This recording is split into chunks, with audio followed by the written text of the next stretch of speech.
নমস্কার বন্ধুরা, আপনারা দেখছেন রুমারহেনশেল। আপনাদের সঙ্গে আমি রুমা। শুরুতে নজর রাখি যে আজকে রুমারহেনশেলে কী তৈরি হচ্ছে। আজ রুমারহেনশেলে তৈরি হচ্ছে খাজা। আর কদিন পরেই রথযাত্রা, তাই সবার প্রথমে আমার সকল বন্ধুদের জানাই রথযাত্রার অনেক অনেক আগাম শুভেচ্ছা। রথযাত্রার স্পেশাল রেসিপি আপনাদের সঙ্গে শেয়ার করছি মুচমুচে রসালো খাজা। পুরীর খাজা সারা ভারত বিখ্যাত, আর সেই খাজা কিন্তু বাড়িতেই খুব সহজেই বানিয়ে নেওয়া যায়। কিভাবে বানিয়ে নেবেন, তাহলে দেরি না করে লাইভ ফুটেজ চলে এসেছে, দেখে নেওয়া যাক কীভাবে বানিয়ে নেব এই মুচমুচে রসালো খাজা।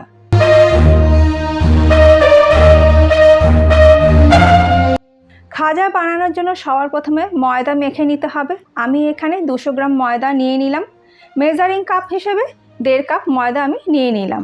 এবার এই ময়দার মধ্যে খুব সামান্য পরিমাণে একটু নুন দিয়ে দিলাম আর 3 টেবিল স্পুন ঘি ময়ামের জন্য।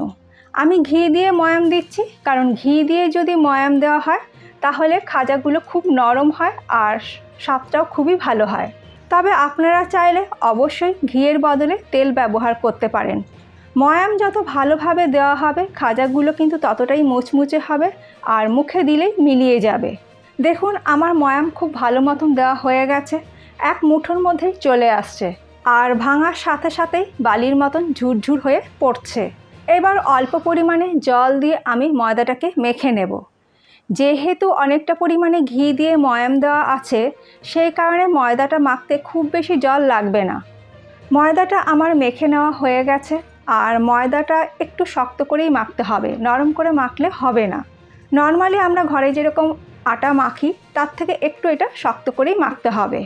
এবার এই ভালো করে মেখে ঠেসে নেওয়া ময়দাটা ঢাকা দিয়ে 15 থেকে 20 মিনিট আমি রেখে দেব এটা সেট হওয়ার জন্য। এবার খাজার জন্য চিনি শিরা বা রসটাকে তৈরি করে নেব। তার জন্য কড়াইতে দিয়ে দিলাম 200 গ্রাম চিনি, আর মেজারিং কাপের 1 কাপ আমি চিনি ব্যবহার করলাম। আর এই 1 কাপ চিনির জন্য আমি 1 কাপের থেকে একটু কম জল দিয়ে দিলাম। জলটা ফুটতে শুরু করেছে, একটু নাড়াচাড়া করে এটাকে মিশিয়ে দিচ্ছি। তারপর এর মধ্যে আমি দিয়ে দিচ্ছি 2টো ফাটিয়ে নেওয়া ছোটো এলাচ। 5 থেকে 6 মিনিট মিডিয়াম ফ্লেমে এই চিনির রসটাকে ফুটিয়ে একটু ঘন করে নিতে হবে। 5 থেকে 6 মিনিট ফোটানোর পর 2টি আঙুলের মধ্যে চিনির রসটা এইভাবে নিয়ে দেখে নিতে হবে। যদি দেখেন এই রকম একটা তার তৈরি হচ্ছে, একটাই তার তৈরি হচ্ছে, দেখুন এই রকম একটা তার তৈরি হওয়া পর্যন্ত চিনির রস বা শিরাটাকে ফুটিয়ে নেবার পর গ্যাসের ফ্লেমটাকে বন্ধ করে দিয়ে ঢাকা দিয়ে রেখে দিতে হবে।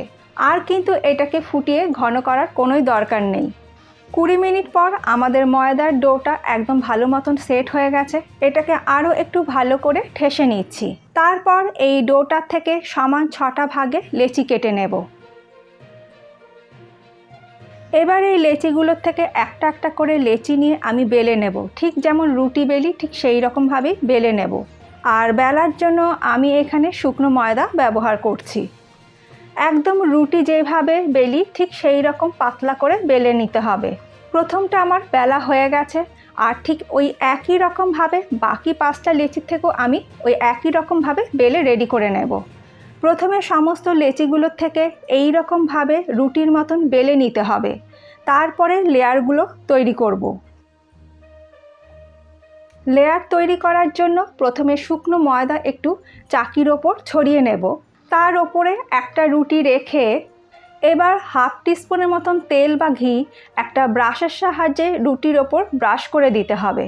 ঘি মাখানোর পর এর ওপরে অল্প ময়দা রুটিটার ওপর ছড়িয়ে দিতে হবে। দেখুন প্রথমে ঘি মাখিয়ে তারপর আমি ময়দা ছড়িয়ে দিয়েছি, পুরো রুটিটাকেই কিন্তু কভার করে দিতে হবে। এবার এর ওপরে বেলে রাখা আরও একটা রুটি আমি দিয়ে দিলাম। হালকা হাতে একটু চেপে দিতে হবে। তারপরে ওই একই রকমভাবে সমস্ত লেয়ারগুলো তৈরি করে নিতে হবে। মানে প্রথমে ঘি বা তেল মাখিয়ে নিয়ে তারপরে শুকনো ময়দা ছড়িয়ে তার ওপরে আরও একটা বেলে রাখা রুটি আমি দিয়ে দিলাম। হালকা হাতে একটু চেপে দিয়েছি এটাকেও আমি। একই রকমভাবে আমি 6টা রুটি ব্যবহার করে লেয়ারগুলো তৈরি করে নিয়েছি। এবার এটাকে আমি রোল করব, তাই কিচেন স্ল্যাপের ওপর নিয়ে নিলাম। এবার ওপর থেকে হালকা হাতে একটু চেপে দিলাম। তারপর যে কোনো একটা সাইড ধরে এইভাবে প্রথমে একটু ফোল্ড করে নিয়ে পুরো রুটিটাকে রোল করে নিতে হবে, আর একটু টাইট করেই রোল করতে হবে।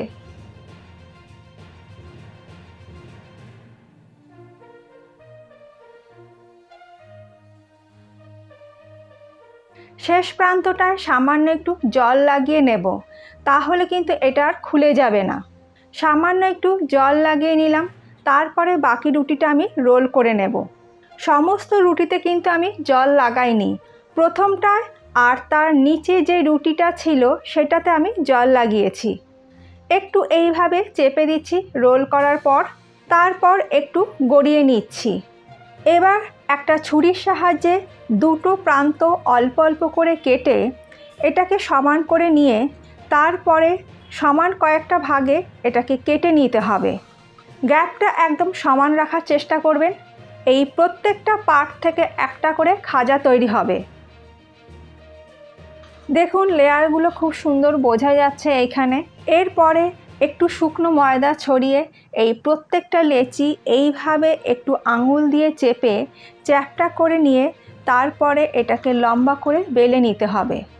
আর বেলার সময় কিন্তু একদম হালকা হাতে এটাকে বেলতে হবে, তা না হলে কিন্তু লেয়ারগুলো চেপে যাবে।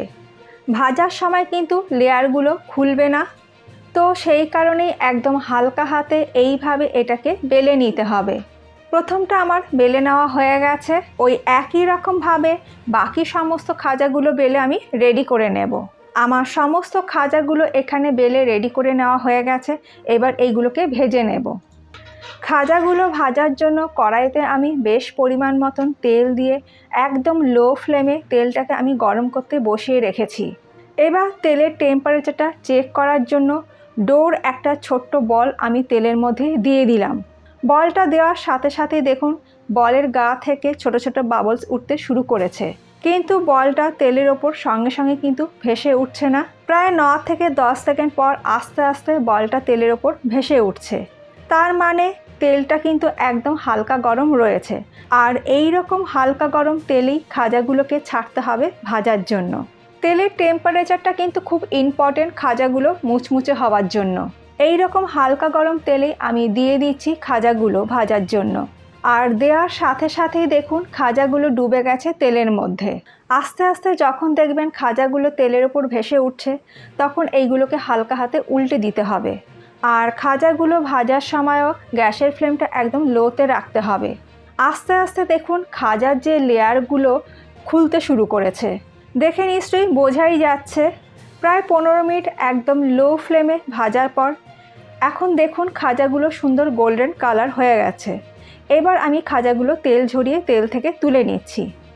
তবে গরম অবস্থাতেই কিন্তু খাজাগুলো চিনির রসে দেওয়া যাবে না, তাহলে খাজাগুলো নরম হয়ে যাবে কিছুক্ষণ পরেই। তাই খাজাগুলো একটু ঠান্ডা হওয়ার জন্য অপেক্ষা করতে হবে। আর এই সময় আমি আরও একটা ব্যাচের খাজাগুলো ভেজে নেব।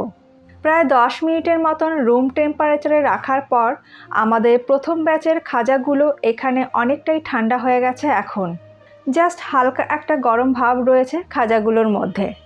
আর প্রত্যেকটা খাজার লেয়ার দেখুন খুব সুন্দর প্রমিনেন্ট হয়ে রয়েছে। এই রকম হালকা গরম থাকা অবস্থায় চিনির রসের মধ্যে দিতে হবে। আর চিনির রসটা এই সময় পুরোপুরি ঠান্ডা হয়ে গেছে। এই রকম ঠান্ডা চিনির রসের মধ্যে হালকা গরম খাজাগুলো দিয়ে 20 থেকে 25 সেকেন্ড এইগুলো চিনির রসের মধ্যে রেখে দিতে হবে। আর চিনির রসের মধ্যে বারবার খাজাগুলোকে উল্টে দিতে হবে, যাতে খাজার প্রত্যেকটা লেয়ারে চিনির রসটা ভালোভাবে ঢুকে যায়। প্রায় 20 থেকে 25 সেকেন্ড রাখার পর আমাদের প্রথম খাজাটা এখানে একদম রেডি হয়ে গেছে। আমি চিনির রস থেকে তুলে নিচ্ছি। আর ওই একই রকমভাবে বাকি সমস্ত খাজাগুলো আমি তৈরি করে নেব। চাইলে আপনারা 3-4টে খাজা চিনির রসের মধ্যে দিয়ে দিতে পারেন, তবে খেয়াল রাখতে হবে যেন ধাক্কা লেগে খাজাগুলো ভেঙে না যায়। আর এই রকমভাবে চিনির রস থেকে তুলে নেওয়ার পর খাজাগুলো কোনো এয়ারটাইট কন্টেনারে ভরে স্টোর করে রেখে দিতে পারেন। 2 থেকে 3 সপ্তাহ এগুলো এই রকমভাবে মুচমুচে থাকবে। আমাদের সমস্ত খাজা এখানে রেডি হয়ে গেছে। প্রত্যেকটা খাজার লেয়ারগুলো দেখুন। আর একটা খাজা এইখানে আমি ভেঙে দেখিয়ে দিচ্ছি খাজাগুলো কতটা মুচমুচে হয়েছে। প্রত্যেকটা লেয়ারের মধ্যে খুব সুন্দরভাবে চিনির রস ঢুকে গেছে। মুখে দিলে মিলিয়ে যাওয়ার মতন কিন্তু খাজা তৈরি হয়েছে, একদম নরম। আশা করি আজকের আমার এই রেসিপিটা আপনাদের ভালো লেগেছে। ভালো লাগলে আপনারাও রথযাত্রা উপলক্ষে বাড়িতে বানিয়ে নিতে পারেন আর আমাকে কমেন্ট করে জানাতে পারেন যে আপনাদের কীরকম লেগেছে। আর কদিন আগে আমি জামাই ষষ্ঠী স্পেশাল রেসিপি আমের পায়েসের রেসিপি আপনাদের সঙ্গে শেয়ার করেছিলাম। যারা দেখেননি পাশেই আছে, একবার দেখে নিতে পারেন। আশা করি এই রেসিপিটার মতন ওই রেসিপিটাও আপনাদের খুবই ভালো লাগবে। আজ তাহলে এই পর্যন্ত, আবার দেখা হবে নতুন কোনো কুকিং নিউজের সঙ্গে। ভালো থাকবেন, সুস্থ থাকবেন, ধন্যবাদ।